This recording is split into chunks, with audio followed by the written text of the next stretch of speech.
Hey, what's up, what's up, what's up, what's up, what's up? Good gracious, good morning to you good people. It's your girl KB. You know what I do and you know why I do it. It is Wednesday morning. It is 2:50 in the a.m. I'm off to a late start and I have a ton of work to do. So I'm going to try to keep my postings brief this morning. But before I get into what I need to say or what I want to say, maybe I should say what I need to say, because it's going to bother me all day if I don't say it. I'm going to talk about a subject I love to hate. Here I go with my Gary Shandling moment. And those of you who are too young to know who I'm talking about, look him up. He's a comedian always talking about his hair. That's the subject I love to hate. As you can see, I have these cowlicks that just won't lay down. They look like they're laying down, but they're fuzzy. And the cowlicks in the front just kind of jack up your hairline. So that's a frustration. Then I'm experimenting with different pomades because I'm trying to achieve the 360-degree wave look.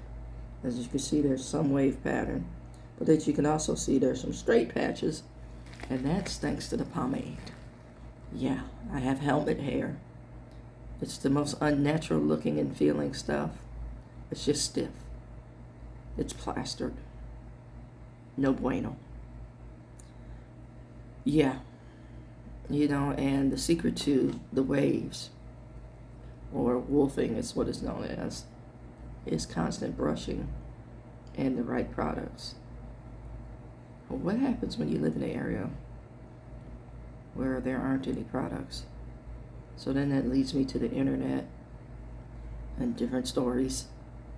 And that leads me to trying different products because I don't have the grade of hair to achieve the ultimate wave pattern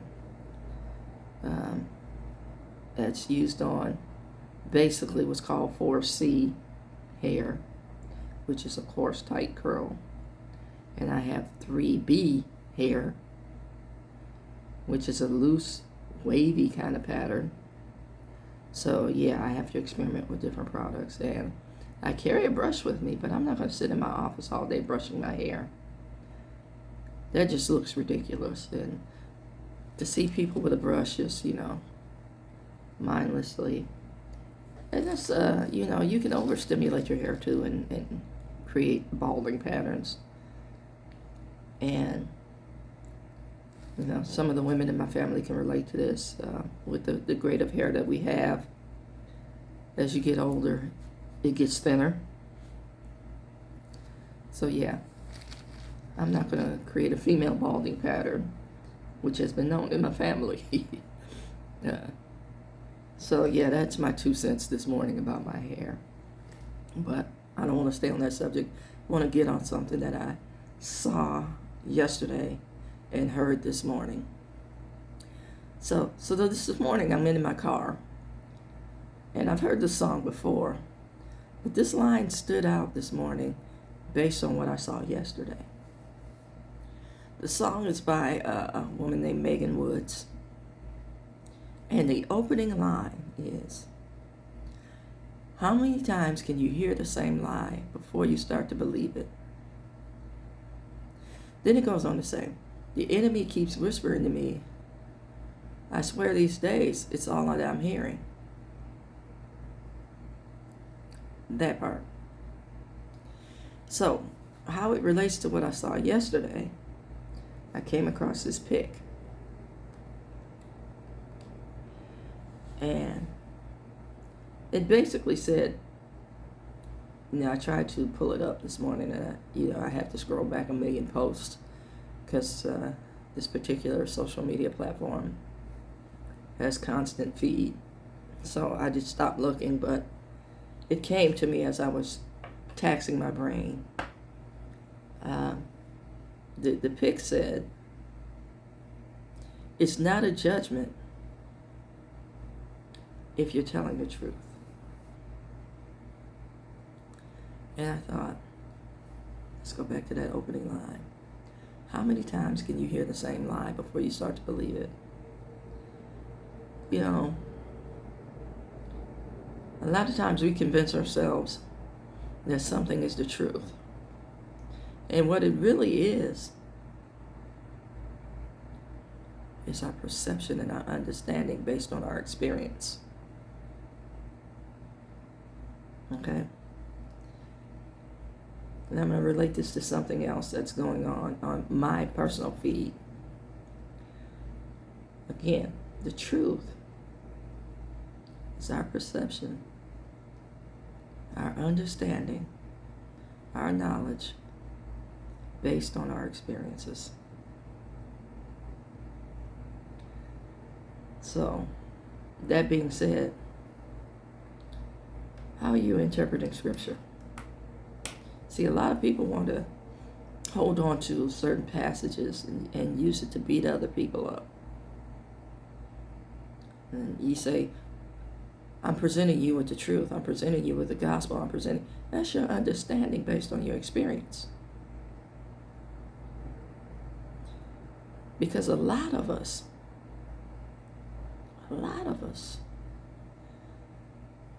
don't study or read the Bible well enough to understand what's literal and what's figurative. Hear me when I say this. And I'm going to tell you how I'm coming to this. The other day, I posted a little video blip about a bear who was held in captivity, and how while he was in captivity, he kept walking in circles, kept a repetitive pattern because of the trauma. First, I'm going to ask you, can you relate to that experience in life? That repetitive pattern because of trauma. Now I want you to share, or go back to the story I shared, where an individual said to me, I need to figure out why I keep doing this stuff. You never dealt with the trauma, baby. Never. Or you may have brushed against it. You may have talked about it briefly. But you and your social settings kept you in your sickness. Because your social settings benefited from you remaining ill, you remaining in your trauma, you remaining captive in this pattern of behavior. You know, it's like, oh, that's crazy. How and why does my social circle benefit? They stand on your shoulders and pretend to be tall. And they use the measurement, at least I'm not like boo-boo. And that's you, boo-boo. They may be giving you loving accolades in your ear, placing laurel wreaths on your head. But they benefit from you staying where you are. Now, how this relates? A multitude of people viewed this video, and they talked about the cruelty of people.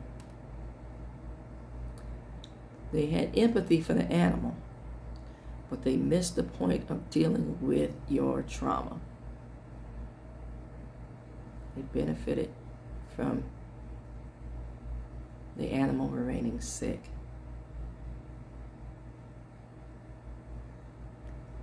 They saw the literal interpretation of this beast and could not look at themselves.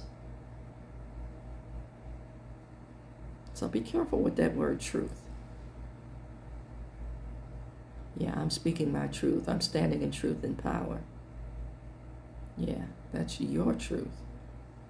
You've heard me say this, but is it the truth? And why do we say, I'm standing in my truth?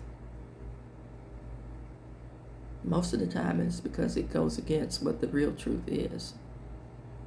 Most of the time, you're telling the world I'm holding firm and fast in my dysfunction. This is my truth. You know, I have no motivation for change. I have no desire for change. God has to work with me as I am. You know, and I'm not yielding. You know, that reminds me of a song, Have Thine Own Way. Thou art the potter, I am the clay. Mold me, shape me after thy will. While I am yielded, are you yielded? I mean, are you in a place of, I'm going to hold back to let God proceed? See, that's what yielding means. I hold back to let somebody or something go ahead.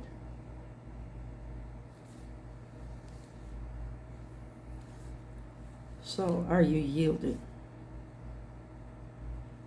Or can your truth be yielded? Can your truth be verified